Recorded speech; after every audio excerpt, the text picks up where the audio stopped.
আসসালামু আলাইকুম, সবাইকে স্বাগতম। আজকে আমি তোমাদের সাথে ক্রিয়ার কাল নিয়ে আলোচনা করব। তো চলো শুরু করা যাক। আজকে আমাদের বিষয় হচ্ছে ক্রিয়ার কাল।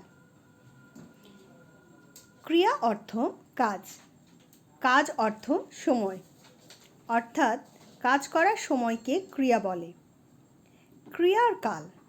এখন চলো আমরা জেনে নেই ক্রিয়ার কাল কাকে বলে। যে সময়ে কোনো কাজ সম্পন্ন হয় তাকে ক্রিয়ার কাল বলে।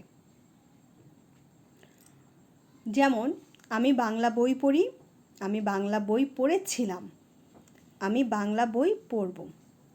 এই তিনটি বাক্যেই একই ক্রিয়াপদ, কাজের রূপ অনুযায়ী ভিন্ন ভিন্ন।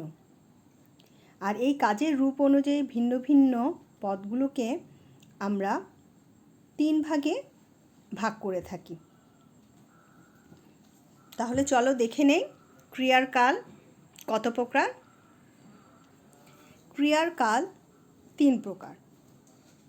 যেমন বর্তমান কাল, অর্থাৎ আমি ভাত খাচ্ছি, আমি বর্তমানে ভাত খাচ্ছি।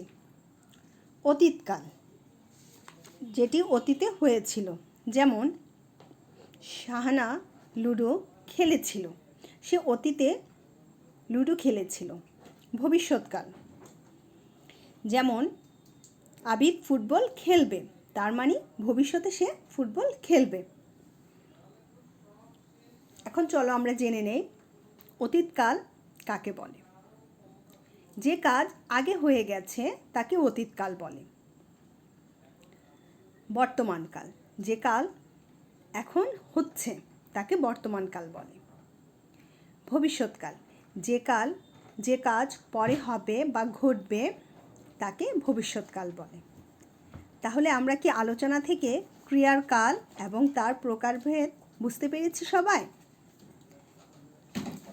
তোমরা এগুলো ভালোভাবে পড়বে আর তোমাদের বই থেকে 73 নম্বর পেজটি অধ্যায় 16